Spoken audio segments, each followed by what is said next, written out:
नमस्कार शेतकरी मित्रांनो, मी सचिन मोठे, माझा मित्र शेतकरी यूट्यूब चॅनल मध्ये आपल्या सगळ्यांचं स्वागत आहे। आता आपण एका शेळी पालकाने वार बुधवार वैरागच्या बाजारातून 2 शेळ्या खरेदी केलेल्या आहेत। त्या खरेदीची माहिती आपण जाणून घेऊ। नमस्कार। नमस्कार। नाव सांगा की? नागनाथ खोत। खोत साहेब, आपल्याकडे पहिल्या शेळ्या आहेत का? हाय की एकच आहे काय? बर बर बर। पहिली एक शेळी आहे, पण आता ही 2 शेळ्या खरेदी केल्या काय? बर, ह्या शेळ्यांची खरेदी जी आहे ही व्यापाऱ्याकडली आहे का घरगुती आहे? घरगुती आहे। बर बर बर बर। कारण व्यापाऱ्याचं प्रमाण जरा जास्त असतं ना, व्यापारी जमत येत नाही तेव्हा आपल्याला जास्त किंमत घेते। बर बर। शेतकऱ्याचं जमत। बरोबर आहे की 1000-2000 काढते व्यापारी। हा बरोबर आहे, कारण सगळी जर बघितली तर व्यापाऱ्यांची संख्या बाजारात ही सगळ्यात जास्त असते, आहे का नाही? 10% शेतकरी नाहीतर सगळे व्यापारी। 80-90% व्यापारीच। बर, आता ही जी शेळ्या आहेत त्या दोन्ही पण ही एका पसल्याच आहेत का वेगवेगळ्या? दोघापासल्या 2 आहेत काय? बरं, आता अलीकडली ही मोठी शेळी दिसते आपल्याला, मोठे हे 16,000 रुपयाची। सांगितलं किती होतं? 20,000 सांगितलं होतं काय? आपण घेतली 16ला।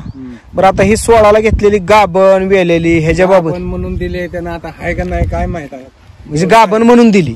बरं, हाय पण म्हणजे शेळी मोठी आहे, पण गाभण निघाली तर परवडते, नाही तर तोट्यातच आहे। गाभण कवा जायची? बरोबर आहे। एक सड जरा बारीक मोठा दिसतोय, पेलाय कोकरात, म्हणजे तिचं पेलाय तिला असं आहे। मिळून असल्यामुळे वाहनात पेल्या। बरोबर।